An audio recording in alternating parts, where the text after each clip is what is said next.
Alrighty, ladies and gentlemen, to the holotables, how the devil are we all doing? Now, I apologize, I haven't taken a video and put one out already. CG likes to play this game of wait until Scribe goes to sleep before they post the news.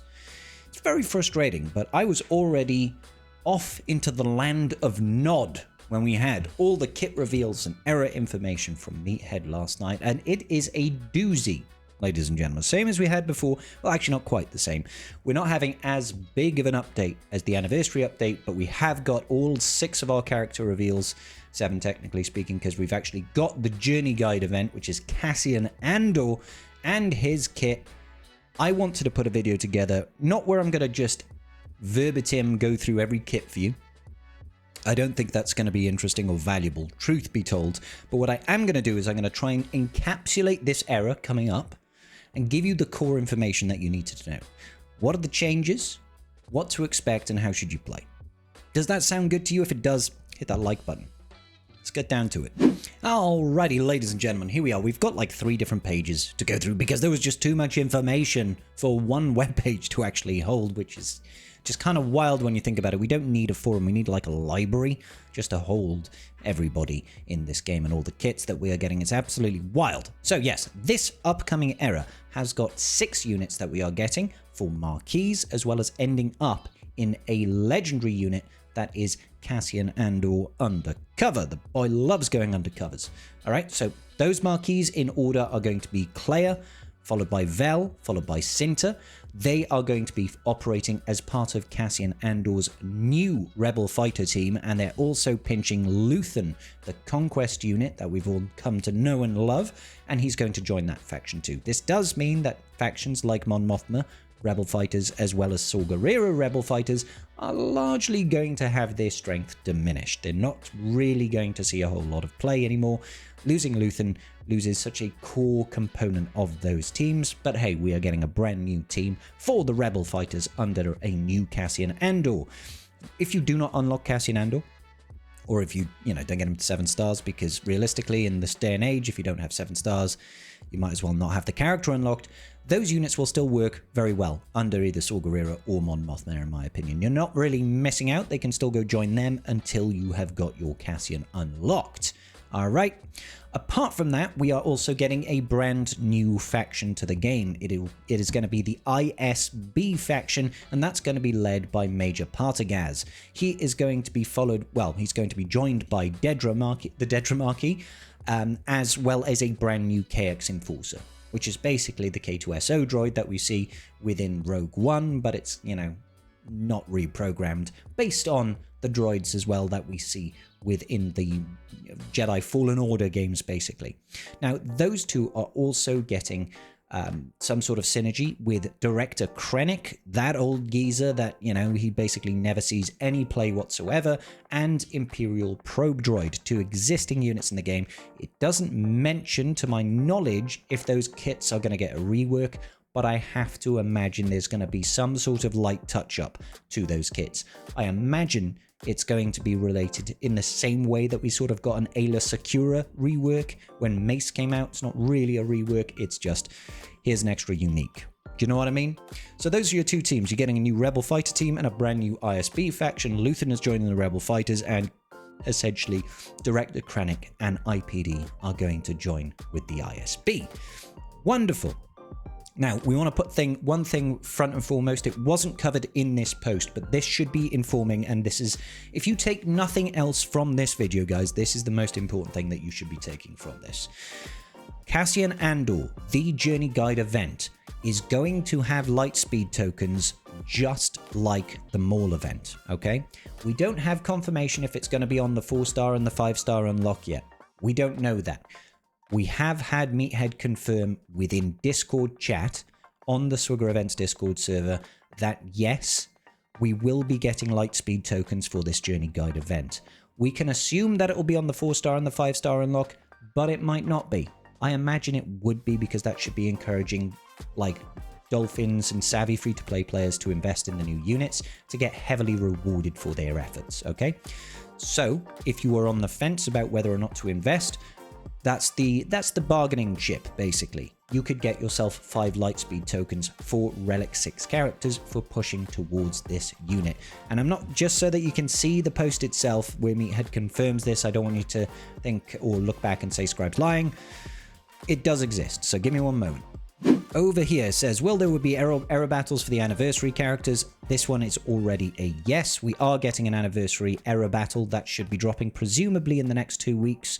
I don't think it's going to be next week, because next week should be the release of, I think it's Claire. Claire is the first character to be released, and generally speaking, era battles come in the off week. So I think next week is going to be Claire. Week after is most likely when this new era battle is going to drop for the anniversary characters when they go legacy. And this new marquee structure, this new era, it is confirmed by Meathead that yes, the Lightspeed tokens are going to be there, okay? And that is based on an earlier question that we can see somewhere up here. For some reason, he didn't reply to it. But the Lightspeed tokens are going to be part of the Journey Guide event. So make your informed decisions now. Start hoarding your crystals and distributing them appropriately when we get new marquees. Now, I will be doing a guide on how to do that, how to spend and reserve your crystals to get a 4-star unlock, a 5-star unlock, or even a 7-star unlock, going everywhere from the free-to-play to the Mega Kraken Whale. I'll have a video guide out on the best way to approach that so you don't end up wasting your money. All right, super. Really happy? Well, I mean, you don't have to be happy about it, but I'm trying to just make sure you get the important bit of information first, yeah? Groovy. So, like I said, I'm not really going to go through the kits themselves. I don't think that's particularly useful for you. If you want to go through the kits, that's fine, but I don't think there's much value.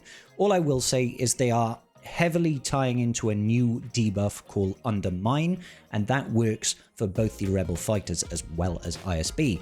ISB apply it basically to themselves. They undermine each other in order to rank up and make their attacks and abilities do more damage, and the Rebel fighter team applies it to an enemy, okay?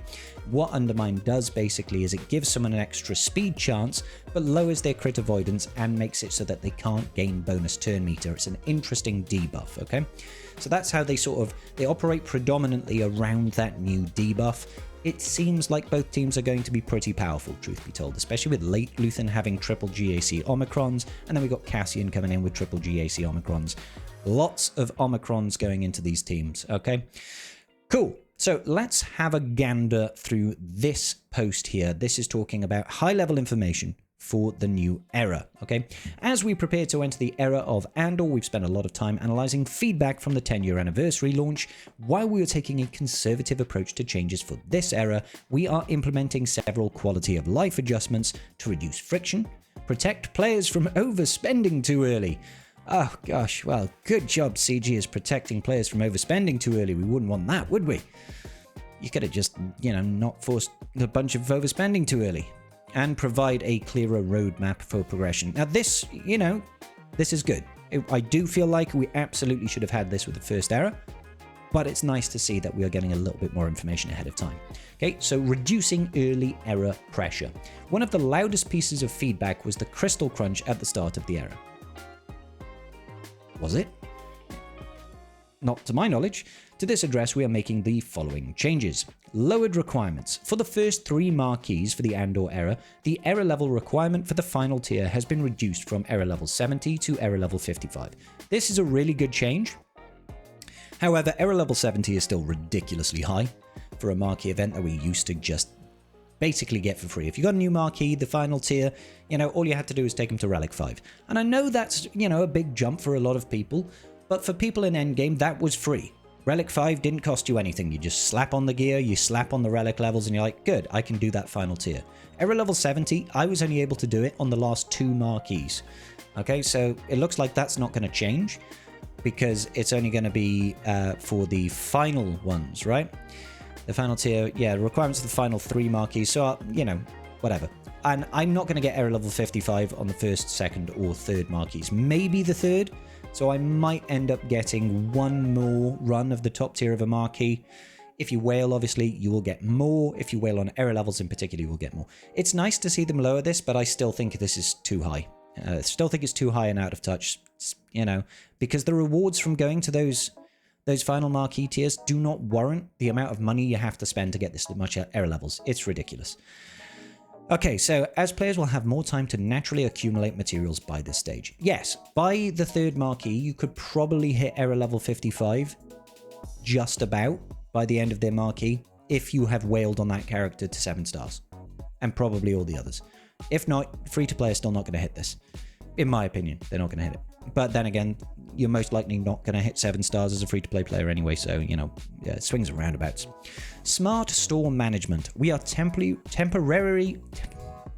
I know how to English. I have a degree. We are temporarily removing tier 8 error material bundles, the error leveling materials for levels 80 to 95 from the store until they are actually applicable. So what they're talking about here is this error material bundle 8, the one that takes you from 81 to 95. This thing over here, the only way that you can get these materials to go from that level, this is literally it, right? You have to spend real world money on these packs, right? They are removing these packs from the start because you can't actually go from, you can't even get up to 80 because you don't have the Xaereth ability modules, right? The only way to get those Xaereth ability modules is from the marquee events, from high level marquee events. And I'll show you now. I'm talking about this Xaereth ability module here. I've got an excess of them now because I'm unwilling to spend real world money to get more levels that basically all it's going to do is guarantee me top 10. I don't care about that. The levels up here doesn't matter to me. Not wasting any more money on this. I've already spent way too much. Okay, so they're saying they're going to remove that. They are going to remove the those packs from the store, which is fine. It's great and everything. Stop people from spending money they don't need to spend. They'll still be able to use that pack later, but that's not really the point. It would have been much nicer if they said, you know what, we're just going to make those crystal available so you don't have to spend real world money. But I don't think that's on the agenda, guys. I don't think on the agenda for CG is let's make less money. So, Coliseum and strategic variety. We want Coliseum to feel like a place your roster growth is always benefit. Where your roster growth is always a benefit. I can English. Power scaling. Summoned units will now scale based on your highest error level unit, rather than the lowest. This is a really, really positive change. Okay, so before, say you had an error level 35 Luke and an error level 20 IG-90, the summoned units that appear next to you will be scaled off IG-90's lower level, and it felt like a hindrance. Now it's going to scale to the highest level, which is really good. This ensures that when you unlock a new marquee at a low error level, your overall Coliseum power doesn't dip. Great change here. Good change for the power scaling. Leader-based summons. To add a layer of strategy, the units you summon will now change based on your leader. A rebel leader will bring in different reinforcements than an ISB leader, allowing for more tailored theory crafting. This is a great change. More synergy, more direct synergy. I don't know if that means they're going to be removing like the all faction benefits. Probably not. That we see, you know, where Darth Vader gets like the rebel tag and all that sort of nonsense. I think that'll stay because we're still ultimately going to have 6 marquees of different factions, so we'll always have some mismatch there. And we're getting some adjustments to summoned units. Summoned units will be available on later tiers than we had on the 10-year anniversary. The changes for Coliseum. If the leader is a rebel fighter, you get the following summons: Pow, Saw, and those are on every tier all the way up to, I guess, tier 8, right? And if not, it's just going to be Cinta and Vel, which are the new marquee units. They go for tiers 1, and Cinta goes for tiers 1 and 2, basically. If it is an ISB leader, so if you've got Partagaz in the leadership, you're going to get IPD, Krennic, KX, and Partagaz. IPD and Krennic will be available for every single tier. KX and Partagaz are only going to be available through tiers 1 through 4 for Partagaz and 1 through 5 on KX. That's the new security droid, basically. Summoned units will be at the player's highest error level brought into the battle rather than the lowest. Tiers 5 to 8 will now summon units. Previously, only tiers 1 to 4 did, which is, you know, nice, I guess. It's nice. We've got some units that summoned. Hero abilities. This is something entirely new. They are currently being targeted for release during the middle of the era. More information will come when details are finalized. No idea what this means. Hopefully it's something fun that adds a layer of nuance and lets us strategize a little bit more, because that's what's kind of missing. Error challenges More ways to play will be introduced during the second Era challenge. So that will be after we have got, I can't remember who was it, Cinta or is it Vel? Yeah, so we're getting Claire first, and then we're getting Vel, then Cinta. So after we've had Vel come into the game the week after, looks like there's going to be some changes to Era challenges. Let's be real, Era challenges right now are just kind of dull. This is what an Era challenge is at the moment. You go in, you have a Darth Vader one, and it's like, just win the battle. And what's the skill? It's have Era levels.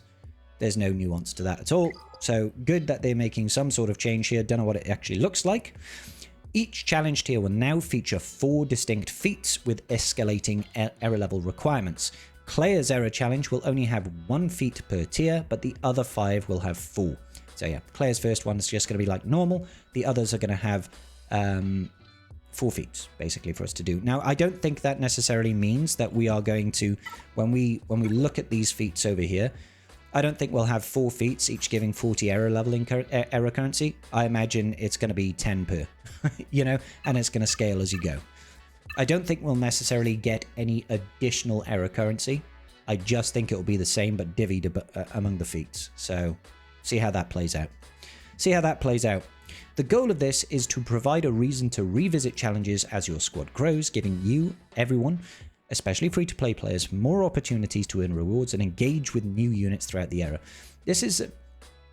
I feel like this is a little bit of a cross purposes here, because when they released Era challenges, the goal was to reduce time in game, right? They said we took out galactic challenges because it was a multiple event a week thing, right? You'd have it every, what was it, like Tuesdays and Saturdays, Wednesdays and Saturdays, something like that. And they're like, oh yeah, we wanted to scale back trying to get all these feats done. So we've given you one event that you could do once through the week and then you're done. And now they're saying you can come back and do it again. I don't know. I don't mind it. I don't mind it per se, but it feels like it's going against why they put it in the first place. A clear roadmap for Cassian Andor. To eliminate a moving goalposts feeling, we want to be upfront about the journey guide requirements from day one. Great. Should have had that for the first set, but okay. Requirements for Cassian Andor Undercover will be similar to the Maul event. We need to have every single marquee. That's fine. Tier 1 requires marquees 1 to 5, which is going to be Claire, Vel, Cinta, Deidre, and Major Partagaz at 4 stars, and Claire alone at Era level 45. That will get you a 4-star Cassian, okay? Next tier, this is if you want presumably the maxed out Lightspeed tokens. You need to have those same marquees at 5 stars with Cinta and Vel at Era level 55. Now, granted, if you are free to play, you should still be hitting at least Era level 65 free to play. So by the time Cassian comes out, you should already be over leveled for this. So you shouldn't have to worry, okay? Tier 3, you need all of the marquees at 6 stars, and you need KX at Era level 70. And finally, Tier 4, you need all of the marquees at 7-star and Era level 85 for all units, okay? And that will get you a 7-star Cassian, okay? This one over here, this is for the Super Mega Whales and Krakens to unlock Cassian day 1. Very expensive, okay? Scaling rewards. Remember that Era materials scale exponentially towards the end of the 12-week cycle. The free track of the 3rd episode pass, so that means when we're getting Major Partagaz, it'll be our last, episode during the era. The rewards on the episode pass are going to be the most here. Now, you should still try and finish all the episode tracks. It's pretty easy to do as a free-to-play player.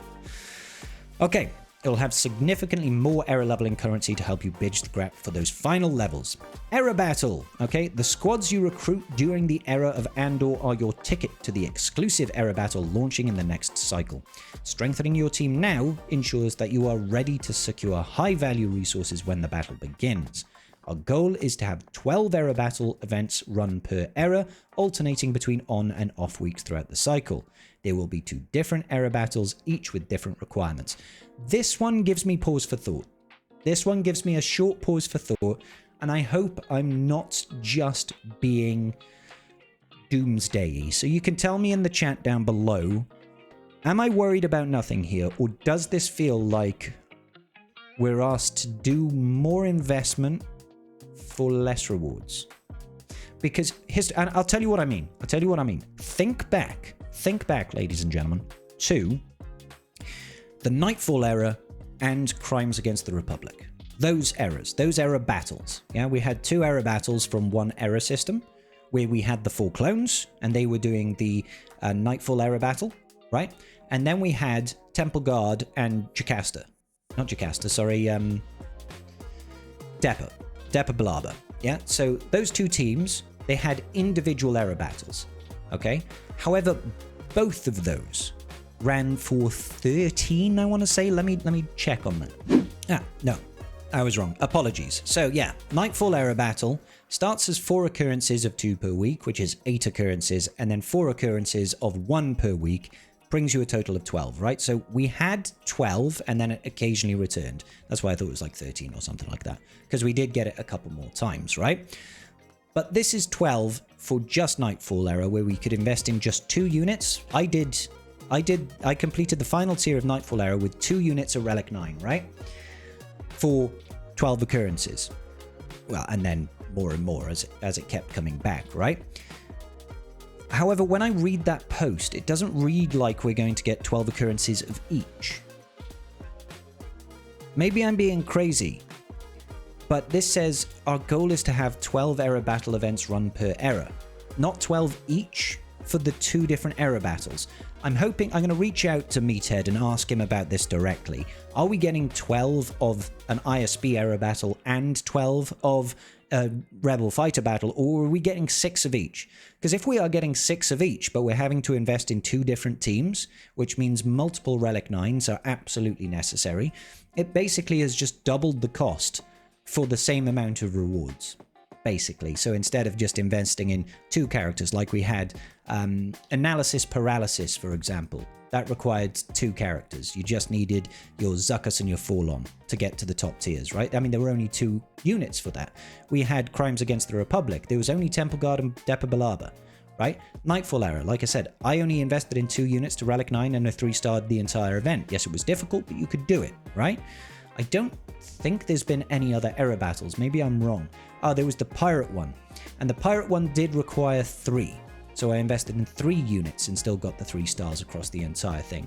Now that is, it's still an increase, right? But this one feels like you will need to have at least invested in 4. And if we're only getting 12 total era battles, it just feels like more investment for the same rewards. And I don't like that. But hey, I'll hold judgment. Maybe it's actually 12 of each era battle. That would be great. So, transitions and legacy. Unit availability. Following the 10-year anniversary pattern, units will move from shipments about a week after the era concludes.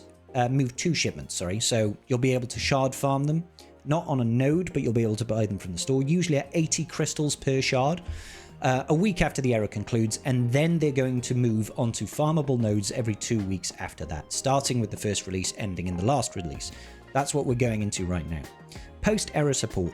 Once the era of Andor concludes, these units will receive a dedicated squad-based FDC to provide extra strength in the legacy meta in GAC and Territory War. This is kind of normal. We almost always receive an FDC or some sort of datacron for new units after they've been released. Kind of makes sense. And the era level conversion. This hasn't changed. This at least I don't think so. Yeah, I mean, when you get to 85, you're still getting your Relic 2 unit and level 8 abilities. That's Zetas and Relic 2. 65 over here is still going to be Gear 12. It's going to be everything but the Zetas. So I don't think the era leveling system has changed. Closing thoughts. The era system is a living platform. Whilst era levels remains the primary driver for content mastery, these changes are designed to make the journey towards the end of era feel more structured with less pressure. We look forward to your feedback and changes as you progress through the era. See you on the holotables. You will see us on the holotables. However, there are things to like, there are things not to like. I don't mind the faction, the ISB, the Rebel Fighters. Sure, that's okay. I was expecting a little bit more about the loaned units that are being brought in. There was nothing spoken about loaned units. We've already data mined some of the assets for that and how that's going to work. I'm hoping that CG's not doing that thing where they just keep us in the dark and then we'll get Claire in a week's time and they'll be like, by the way, loaned units, you can buy them with real world money and level them up with real world money. I'm really hoping that's not a thing. Tell me it's not a thing. I'm hoping that the era battles are going to be good.